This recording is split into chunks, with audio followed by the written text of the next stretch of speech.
Magandang araw po sa inyo pong lahat at narito po tayo sa ating pong pag-aaral nang dumating si Jesus.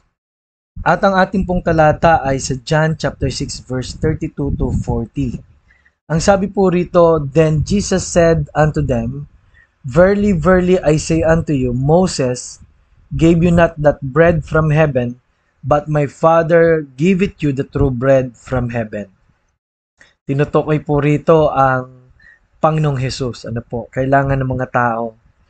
"For the bread of heaven is he which cometh down from heaven, and giveth life unto the world. Then said they unto him, Lord, evermore give us this bread. And Jesus said unto them, I am the bread of life. He that cometh to me shall never hunger, and he that believeth on me shall never thirst. But I said unto you that ye also have seen me and believe not." No? Ang linaw po na nandiyan na ang tinapay na kukunin mo ngunit hindi ka naniniwala. Ano po? Verse 37, "All that the Father giveth me shall come to me, and him that cometh to me I will in no wise cast out. For I came down from heaven not to do mine own will, but the will of him that sent me." Wala siyang itataboy, lahat ng lalapit sa Panginoon, at ang kanyang ginagawa'y kalooban ng Ama. "And this is the Father's will which hath sent me, that of all which he hath given me, I should lose nothing, but should raise it up again at the last day." Gusto ng Panginoon lahat ay maligtas at sa balang araw ay makasama niya, no? And even those na namatay po ay bubuhayin niya muli sa huling araw. "And this is the will of him that sent me, that everyone which seeth the Son, and believeth on him, may have everlasting life, and I will raise him up at the last day." Ang linaw po, no, ng plano ng Diyos. Ano po? Kaya ho, alam nyo, bago pa ang pasimula sa Genesis 3:15, ay gusto ng Diyos na ipahayag ang kanyang pag-ibig sa John 3:16. At ang purpose po ng lahat, mula po sa Old Testament to New Testament, ay para ipakilala na ang Diyos ay hindi nagtatangi. Number 2, ang Diyos po ay kayang gawa ng paraan ang kasalanan ng tao na mapapahamak tayo pero meron na nagtubo sa atin. At pangatlo, bukod sa bunga ng pag-ibig, ito po ay bunga ng kanyang biyaya. No? Kaya number 1, ang mga verse po nito ay nagsasabing ang Diyos ay nagtatransform. Ano po? Hindi lang po mula doon sa kagustuhan nating magbago, mga resolution, personal po yun no, yung transform na yung reform na tinatawag, no. So, to transform, not to reform. Ang dalawang word po na yun, yung reform, ay ginagamit po ng mga tao ngayon na gusto nilang magbago. Katulad po nung nakilala ko po last week sa Negros. Sabi nung tricycle driver, ako po pastor, gusto ko talagang magbago para mapunta ng langit Pero hindi ko alam kung paano. Napakaganda po nung tanong at sabi ko sa bigyan mo ko ng number mo, tatawagan kita. Ngayon, nandun po yung gugustuhan nating ma-reform, pero ang ginawa ng Diyos ay hindi lang reform, kundi transform. Binigyan niya tayo ng espiritu niya para tayo ay magkaroon ng panibagong ugali, panibagong pagkatao. 2 Corinthians 5:17 at ganoon din po sa Ephesians 1:13. Ano po? Alam niyo po, lahat na ng tao ngayon gusto talagang may mabago sa kanilang buhay. Pero ang linaw po, no? God has life. God has the power. And God can even bring death into his subjection, ano?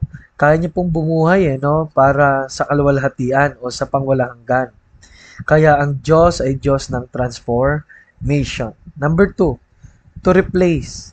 Ginawa din po ng Panginoon according to the Bible na bigyan ng tao ng panibagong puso, panibagong attitude, panibagong pananaw. Bukod po sa sinabi ng Bible, ang pananaw mo dapat ay kay tagapagmana ng Diyos kay Kristo. John 1:12, ang isang tao po ay binigyan ng Diyos pag sumampalataya sa kanya ng salita ng Diyos na magpapabago ng maraming pananaw at kung saan sa pananaw na to tayo ay magiging malaya. Galatians chapter 5 verse 1. Ano po? To replace. Hindi lang po ginusto ng Diyos na to repair. No? Ang tao po, ang gusto natin ay i-repair yung ating sarili mula sa bad things, ano po, at bad condition. Pero ang Diyos is to replace us a new heart, a new attitude, and a new purpose. Ngayon po, sa pangatlo, to save us, okay, from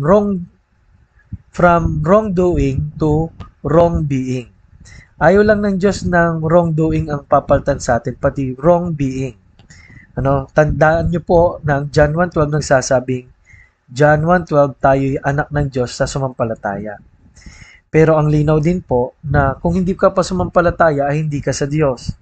Ano po, kaya by birth we are sinners, we are influenced by Satan, we are on the bad side of creation, no, the fallen nature of man. Pero salamat po na sabi po sa Ephesians 2:3, no, tayo nga ay anak sa pagkagalit, tayo nga ay anak na ng Diyos. At sa number 4, to bring to life. Naturally, patay tayo sa kasalanan, Efeso 2:1. Ngunit ang Bible nagsabi po tayo buhay na sa Diyos. Sa John 10:10, sinabi po yun. Tayo po ay na-overcome na ang kamatayan, no? Bagamat hindi yung sa physical po, spiritual death. Kasi po ang ating pong kamatayan ay tumatakbo sa ating dugo, ngunit ang spiritual na buhay ay sa dugo na natigi sa krus ng Kalbaryo. To do the will of the Father, ang sabi ng Panginoon, ako'y naparito upang gawin ang kaligtasan ng mga tao. The will of the Father is to save us. And the will of the Father is to transform us.